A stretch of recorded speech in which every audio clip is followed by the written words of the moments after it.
Guys, andito kami sa Duterte Highway. Dito sa May Daraga, Bicol. Duterte Highway daw to dito. So, nakita namin to. Ang ganda ng view. Ayan, yung mayon. Ayan o. Oh, ang ganda.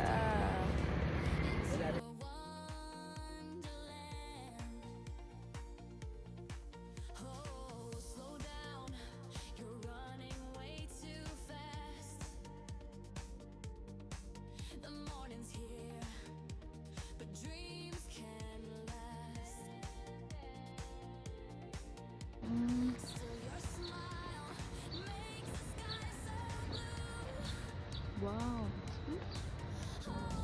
Ayan, ang ganda naman dito sa Sumlang Lake. Oh. May Christmas decoration din sila. Ayan oh.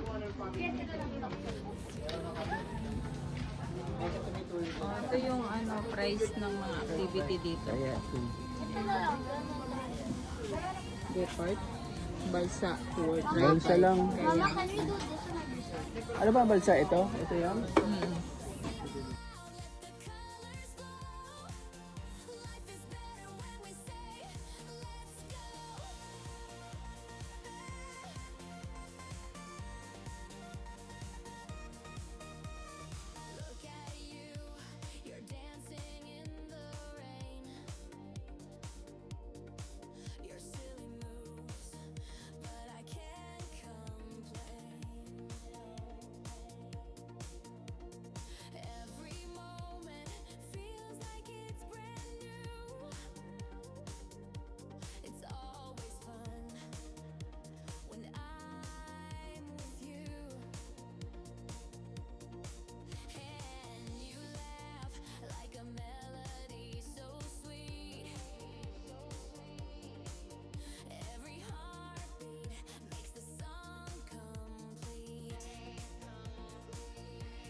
So, bibisita na tayo dito sa Japanese Tunnel. When was this made?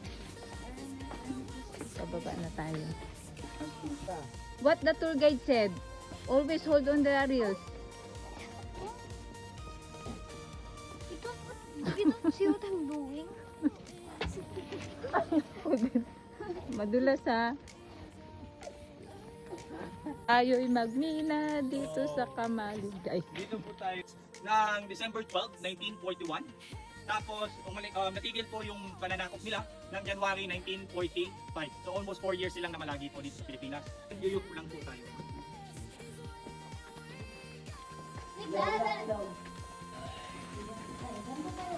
Dito si Penny White.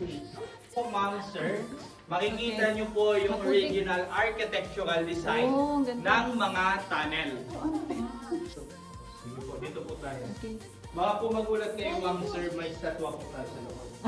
Buti na rin nasabi.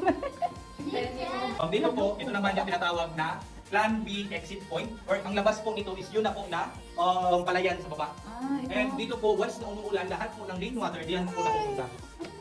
Ay, careful na, maputi. Dito po tayo. Oh. Ano po ito, hapon or ano? This is a replica of the Japanese soldier. But yung mukha niya po, kinuha sa Pinoy. Ah, okay. Kumbaga, yung mukha ng worker Oo. na gumawa nito, minold, Mm-mm. then pinatigas po.